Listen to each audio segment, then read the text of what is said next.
ಯುದ್ಧದಲ್ಲಿ nuclear bomb ಬಳಕೆ ಅಷ್ಟು ಸುಲಭನಾ? ನ್ಯೂಕ್ಲಿಯರ್ ಬಾಂಬ್ ಬಳಕೆಗೆ ಇರುವಂತಹ ನಿಬಂಧನೆಗಳು ಏನಾಗತ್ತೆ? ಪಾಕ್ ಬಳಿ 130 ಅಣ್ವಸ್ತ್ರ ಮತ್ತು ಭಾರತದ ಬಳಿ 172ರಿಂದ 180 ಅಣ್ವಸ್ತ್ರ ಬಲ ಇದೆ. ಇಷ್ಟಾದ್ರೂ ಅಣ್ವಸ್ತ್ರಗಳ ಬಳಕೆ ಸುಲಭ ಸಾಧ್ಯನಾ? ನಿಯಮಗಳೇನು ಅನ್ನುವಂತಹ ಪ್ರಶ್ನೆ ಜನಸಾಮಾನ್ಯರಿಗಿದೆ. ಇದರ ಬಗ್ಗೆ ಡೀಟೇಲ್ಸ್ ಜಗದೀಶ್ ನೀಡ್ತಾ ಹೋಗ್ತಾರೆ. ಜಗದೀಶ್, ಎರಡೂ ದೇಶಗಳ ಹತ್ರ ಅಣ್ವಸ್ತ್ರ ಬಲ ಇದ್ರೂ ಕೂಡ ಅದನ್ನ ಬಳಕೆ ಮಾಡೋದು ಅಷ್ಟೊಂದು ಸುಲಭ ಅಲ್ಲ. ಅದನ್ನ ಪದಪ್ರಯೋಗ ಮಾಡಬಹುದೇ ವಿನಃ ಅದರ ಬಲ ಬಳಕೆ ಮಾಡೋದಿದೆಯಲ್ಲ ಪ್ರಾಕ್ಟಿಕಲಿ ಅಷ್ಟು ಈಸಿ ಅಲ್ವೇ ಅಲ್ಲ. ಅದಕ್ಕೆ ಆಗಿರುವಂತಹ ನೀತಿ ನಿಯಮ ಕಟ್ಟುನಿಟ್ಟಿನ ಷರತ್ತುಗಳಿವೆ. ಹಾಗಾದ್ರೆ ಯಾವೆಲ್ಲ ಷರತ್ತುಗಳನ್ನ ಹೊಂದಿದೆ ಅಂತ?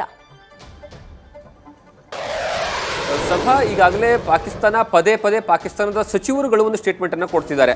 ಒಂದು ವೇಳೆ ಭಾರತ ಏನಾದರೂ ಯುದ್ಧವನ್ನು ಸಾರಿದ್ದೇ ಆದರೆ ಪಾಕಿಸ್ತಾನ ಯಾವುದೇ ಕಾರಣಕ್ಕೂ ಸಹಿತ ಸುಮ್ಮನೆ ಕೂತ್ಕೊಳ್ಳೋದಿಲ್ಲ ಅನ್ನುವಂತಹ ವಿಚಾರ. ಮತ್ತು ಅದರ ಜೊತೆಗೆ ನಮ್ಮ ಬಳಿ 130ಕ್ಕೂ ಹೆಚ್ಚು ನ್ಯೂಕ್ಲಿಯರ್ ವೆಪನ್ಸ್ಗಳಿದ್ದಾವೆ, ಅದನ್ನು ನೇರವಾಗಿ ನಾವು ಭಾರತದ ಮೇಲೆ ಪ್ರಯೋಗ ಮಾಡೋ ಸಲುವಾಗಿ ಇಟ್ಕೊಂಡಿದ್ದೀವಿ ಅನ್ನುವಂತಹ ಒಂದು ಸ್ಟೇಟ್ಮೆಂಟ್ ಅನ್ನು ಪದೇ ಪದೇ ಕೊಡ್ತಾ ಇದ್ದಾರೆ. ಹಾಗಾದ್ರೆ ನಿಜವಾಗ್ಲೂ ಸಹಿತ ಏನಂದ್ರೆ ಅಷ್ಟು ಈಸಿಯಾಗಿ ಅಷ್ಟು ಸರಾಗವಾಗಿ ನ್ಯೂಕ್ಲಿಯರ್ ಬಳಕೆಯನ್ನು ಮಾಡ್ಕೊಳ್ಬಹುದಾ ಅಂತಂದ್ರೆ ಯಾವುದೇ ಕಾರಣಕ್ಕೂ ಇಲ್ಲ. ಯಾಕಂದ್ರೆ ಯಾವಾಗ ಎರಡನೆಯ ವಿಶ್ವಯುದ್ಧ ಆಗುತ್ತೆ ಆ ಸಂದರ್ಭದಲ್ಲಿ ಹಿರೋಶಿಮಾ ಮತ್ತೆ ನಾಗಾಸಾಕಿಯ ಮೇಲೆ ಆಗಿರತಕ್ಕಂತಹ ಅಣುಬಾಂಬ್ ದಾಳಿಯ ನಂತರ ವಿಶ್ವದಲ್ಲಿ ಇಲ್ಲಿವರೆಗೆ ಆಗಿರತಕ್ಕಂತಹ ಯಾವ ಯುದ್ಧದ ಸಂದರ್ಭದಲ್ಲೂ ಸಹಿತ ಅಣುವಸ್ತ್ರವನ್ನ ಬಳಕೆಯನ್ನ ಮಾಡಿಲ್ಲ.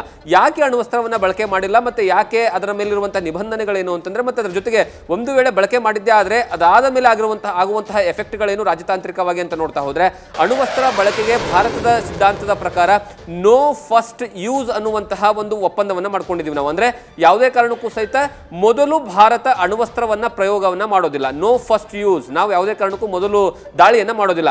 ಅದಾದ್ಮೇಲೆ ಪಾಕಿಸ್ತಾನದ ಬಳಿ ಯಾವುದೇ ಕಾರಣಕ್ಕೂ ಆ ತರ ಇಲ್ಲ, ಅವರು ನೋ ಫಸ್ಟ್ ಯೂಸ್ ಅಲ್ಲ ಫಸ್ಟ್ ಯೂಸ್ ಅನ್ನುವಂಥದ್ದನ್ನೇ ಇಟ್ಕೊಂಡಿದ್ದಾರೆ. ಅಂದ್ರೆ ಮೊದಲು ನಾವು ದಾಳಿಯನ್ನ ಮಾಡ್ತೀವಿ, ಅದಕ್ಕೆ ಈ ಒಂದು ಅಣುವಸ್ತ್ರವನ್ನ ಬಳಕೆಯನ್ನ ಮಾಡಬಹುದು ಅನ್ನುವಂತಹ ಒಂದು ಒಪ್ಪಂದದ ಮೇಲೆ ಅವರ ಅಗ್ರಿಮೆಂಟ್ ನಲ್ಲಿ ಆ ತರ ಇಟ್ಕೊಂಡಿರುವಂತದ್ದು. ಹಾಗಂದ ತಕ್ಷಣ ನೇರವಾಗಿ ಪಾಕಿಸ್ತಾನ ದಾಳಿಯನ್ನ ಮಾಡೋದಕ್ಕೆ ಆಗುತ್ತಾ ಅಂದ್ರೆ ಯಾವುದೇ ಕಾರಣಕ್ಕೂ ಆಗೋದಿಲ್ಲ. ಯಾಕಂದ್ರೆ ಇಡೀ ವಿಶ್ವದ ಎಲ್ಲಾ ರಾಷ್ಟ್ರಗಳು ಸಹಿತ ಅದರ ಮೇಲೆ ರಾಜತಾಂತ್ರಿಕವಾಗಿ ಏನಂದ್ರೆ ಪ್ರೆಷರ್ ಹಾಕುವಂತಹ ಕೆಲಸವನ್ನ ಪಾಕಿಸ್ತಾನದ ಮೇಲೆ ಮಾಡ್ತವೆ. ಅದರ ಜೊತೆಗೆ ಬೇರೆ ಬೇರೆ ಅಣುವಸ್ತ್ರದ ಒಪ್ಪಂದಗಳಿದಾವೆ. ಒಂದು ವೇಳೆ ಏನಾದರೂ ಯಾವುದೇ ದೇಶ ಒಪ್ಪಂದವನ್ನ ಮುರಿದಿದೆ ಆದ್ರೆ ಇಡೀ ವಿಶ್ವ ಆ ದೇಶದ ಮೇಲೆ ಏನಂದ್ರೆ ನಿಬಂಧನೆಗಳು ಹಾಕುವಂತಹ ಕೆಲಸವನ್ನ ಮಾಡ್ತವೆ. ಆರ್ಥಿಕವಾಗಿರ್ಬೋದು, ರಾಜಕೀಯವಾಗಿರ್ಬೋದು, ಅಥವಾ ರಾಜತಾಂತ್ರಿಕವಾಗಿರ್ಬೋದು, ಅಥವಾ ಏನಂದ್ರೆ ವ್ಯಾಪಾರದ ಒಪ್ಪಂದಗಳಾಗಿರ್ಬೋದು, ಎಲ್ಲವನ್ನ ಸಹಿತ ತೆಗೆಯುವಂತಹ ಸಾಧ್ಯತೆಗಳಿರುವಂತಹ ಕಾರಣಕ್ಕಾಗಿಯೇ ಈ ಒಂದು ಅಣುವಸ್ತ್ರ ಬಳಕೆಯನ್ನ ಯಾವುದೇ ಕಾರಣಕ್ಕೂ ಮಾಡೋದಕ್ಕೆ ಆಗೋದಿಲ್ಲ. ಸಭಾ, ಥ್ಯಾಂಕ್ ಯು ಜಗದೀಶ್.